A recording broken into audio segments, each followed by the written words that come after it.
ఇక్కడ ఈ మహిళలో ఇక్కడ లేదు. ఎప్పుడు పడితే ఎప్పుడు ఎక్కడ పడితే అక్కడ నేను చేయాలనుకుని చేయడమేనా చెప్తాను.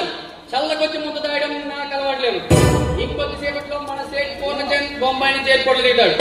అతని చేతిలో బ్రీఫ్ కేసు ఉంటుంది. అతనికిచ్చి అతని చేతిలో ఉన్న బ్రీఫ్ కేసు తీసుకొచ్చి నాకు అవ్వాలి.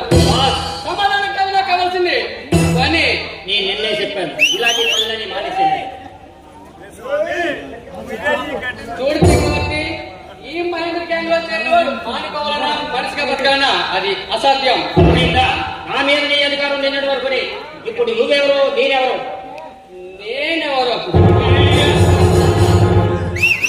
నీకు మనం మాకు తెలియజెప్పమంటావా చక్రవర్తి? సుమారు 10 సంవత్సరాల క్రితం బజార్లో పెంట కుక్కల మధ్య కుక్కల నడుమ మొదటిసారిగా నేను చూశాను. అప్పుడే వాళ్ళు తలచి చేరదీసి తెలుగు కల్పించాను. దానికి ప్రతిఫలం ఈనాడు నువ్వెవరో నేనెవరో అనగలిగావు. శభాష్ చక్రవర్తి, శభాష్. కోర్టపడి సంగీత స్వభావానికి నా జోహార్లు. నువ్వు చెప్పినవన్నీ నిజాలే కాదన్నా. అందుకు ప్రతిఫలంగా లక్షల అత్యంత పెట్టాను. ఈ రోజు వరకు నువ్వు చెప్పినట్టే ఆడాను. ఇంకా ఎంతకాలం ఈ చీకటి మధ్య పట్టమాట. అందుకే వెలుగు కోసం ప్రయత్నిస్తున్నాను.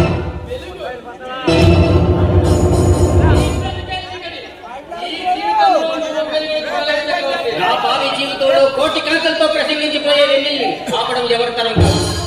చక్రవర్తి, అడుగు అడుగునా ప్రయత్నిస్తే నీ జీవితాంతో మందకరంలో నటిస్తావు. జాగ్రత్త. మహేంద్ర, ప్లీజ్ నన్ను నా వాళ్ళని సుఖంగా సంతోషంగా పట్టని. దానికి సరస్వంగా భావించబట్టి ఆ అమాయకురాలు నేను ఇంకా మోసం చేయలేదు. సుఖం సంతోషం నువ్వు ఏనాడైతే నా చేతికి చిక్కవో ఆనాడే వాటిని సమాధి చేశావు. ఆ సమాధుల పునాదుల్లోనే నీకు దొంగ రౌడీ అనే పేర్లు పెట్టి నేను పెంచాను. నన్ను వంచాలని చూస్తే ఆ పునాదులు సహా కూలిపోతావు. జాగ్రత్త. నువ్వు చెప్పినవని నిజాలే కాదు.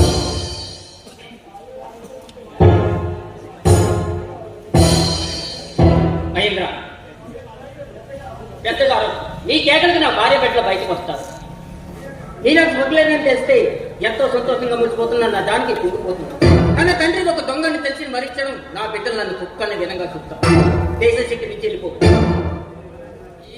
నేను వెళ్ళడానికి నా చక్రవర్తి ఈ మహేంద్రం ఒక్కడికి ముందుకు వేశానంటే పోవడం అంత సులభం కాదు. చూడు చక్రవర్తి, ఆ సేట్ దగ్గర ఉన్న బీప్ కేసు తెచ్చి ఇవ్వగా సమర్థనం మన గ్యాంగ్లో నువ్వు అక్కడ ఉన్నావు.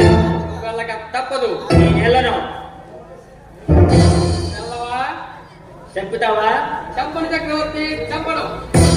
ఆఖరిసారిగా చెప్తున్నాను, నా మాట విని మర్యాదగా వెళ్ళు. లేదా ఈ ప్రాణానికి మిన్నగా చూసిన నీ భార్య బిడ్డలు బిడ్డలుగా చెడుగా చూస్తాను. చక్రవర్తి, చూడు చక్రవర్తి, ఇప్పుడు చెప్పు, వెళ్తావా? నీ భార్య బిడ్డలు చంపుతావా? మహేంద్ర, ఇది నీకు న్యాయం కాదు. నాకు రావాల్సిన డబ్బులు పోవడం నీకు న్యాయం కాదు. అయినా న్యాయాల గురించి విచారించే ఓపిక తీర్పు నాకు లేవు. నేను 1, 2, 3 అనేలాగా నీ నిర్ణయం ఏమిటో చెప్పు. లేకపోతే నా చేతిలో ఉన్న పిల్లలు తలపడితే అది చేసి తిరుగుతుంది. 1, 2, 3.